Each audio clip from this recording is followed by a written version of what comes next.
I'm the 9th District Intern, and today I am joined by Kent Yeager. So Kent Yeager is a 6th-generation Hoosier who is running to represent House District 70. He's been giving back to his community and his state in a variety of capacities for his whole life. Kent is an expert in the challenges facing rural Indiana, coming from a long line of farmers and living on the Harrison County farm that's been in its family since 1873. Early on in his life, he realized how drastically government policy affected farmers, and he served in many roles fighting for farmers. As a young man, he was more involved locally, but worked his way up to working in state-level positions in the Indiana Commission for Agriculture and Development, the Farm Service Agency, the Indiana Farm Bureau, among many others. Ken has been a 2-time Harrison County Council member, and his varied experiences in government have given him the unique skill of being able to skillfully talk policy. He is a problem solver by nature and uses that approach in finding workable solutions to policy problems. Kent, I'd like to thank you so much for being here today. Thanks for having me, Sam. All right, so my first question is, I always start off by asking my guests this: what inspired you to run for office? Well, several things, one of which I'll delay and we'll get to a little bit later in the interview. That's kind of the broad underpinning reason that I decided to run for office this time after being out of actually running myself for a few decades. But two specific issues that I'm particularly interested in are the aspect of public education in Indiana. I just think we've got to make it more of a priority, and it's so critical that we deal with this in a realistic way. People talk about public education all the time, but it has not gotten the focus that it needs, and particularly educators. I think when we're talking about public education in a serious way, we've got to talk about better support for educators. We all know they're more challenged than ever before. We expect a lot of educators, certainly a lot more than when I was going to school, or than even 20 years ago, and now probably this year with the pandemic even more. So, that's one big reason. Then another reason is infrastructure. I would say rural infrastructure, but I find even places in urban areas where infrastructure needs improvement. So I'll just say infrastructure, but I'm particularly close to rural infrastructure issues. And with that, we haven't solved all the roads and bridges problems and water and sewer and that kind of thing. But certainly the one that everybody's talking about now, and is critically important, is broadband and telecommunications. And a lot of people talk about broadband, but one other one that I talk about too, and I use the term telecommunications because it's simply cell service, which is something that I think, certainly I know a lot of my friends thought 15 years ago we would have great cell service everywhere in Indiana by the year 2020. Well, that's not happened. And I think until somebody actually focuses on really improving cell service, and not only for just personal use, but for business, and it even comes down to being a real security issue. For instance, there are places that you do not have cell service. My mother's house does not have very good cell service at all. It's important for her to have a landline, and she lives alone in the country by herself. And just from the standpoint of security, she's got to have a phone that she can get to. It's not sustainable anymore to maintain all this infrastructure that's required for landlines. And so many people are moving away from landlines. It's just not a sustainable business model. It takes typically at least 10 to 14 days to get a landline fixed around here if something goes wrong with it. And that's just unacceptable. So the answer is, let's get cell service every place. So that really kind of covers those. We'll come back to the underpinning issue in a minute anyway. So.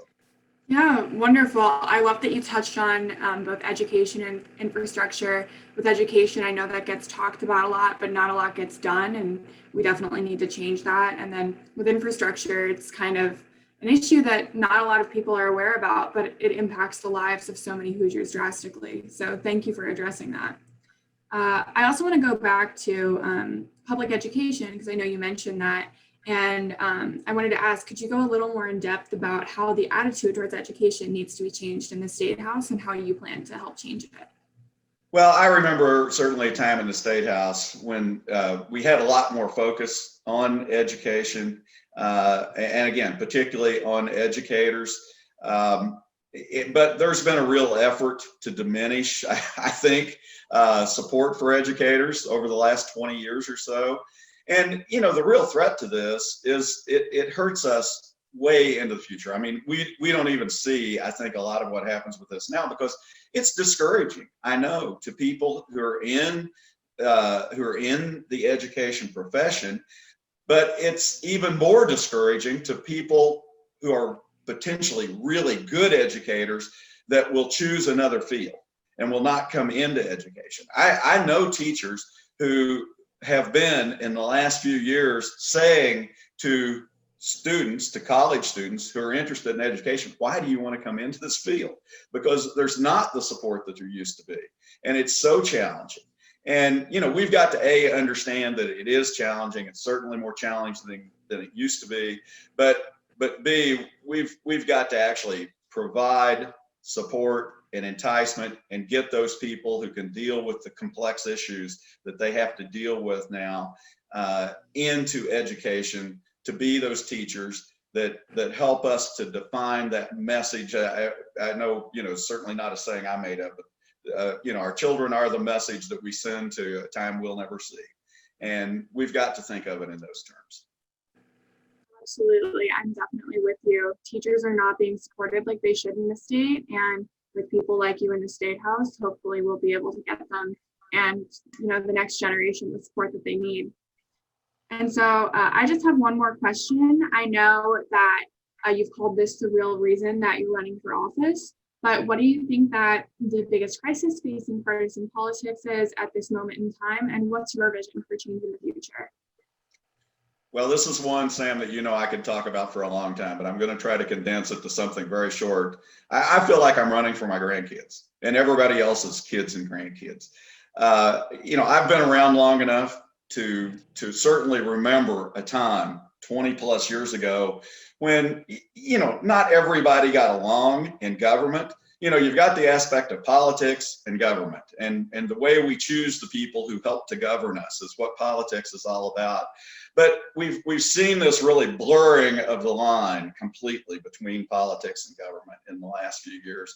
And I've really become concerned about our ability to unify ourselves as a nation, or as a state, or as a county, or at any level around any issue.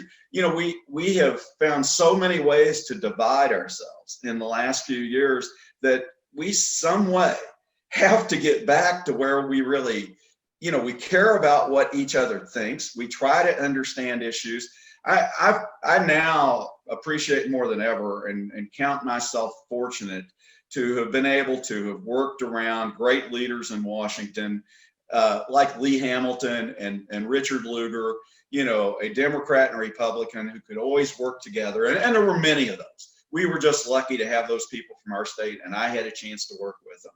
And, thinking of that as an example, we've got to get back to that. I think I really believe we are putting our republic and our way of government in question, because you can't have a United States if we're fighting among ourselves. And that's too much what we're getting to. So again, I could go on about this for a long time, but I think you understand what I mean. Hopefully people who are watching do that. We've got to we're better than this.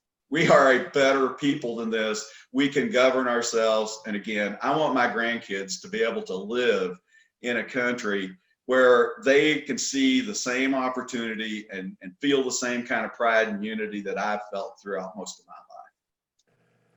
I definitely agree with that. And I hear that same sentiment resonated with people just like you and me when I'm knocking doors, when I'm calling people, when I'm texting people. They're tired of the partisan politics and they want to see actual change made.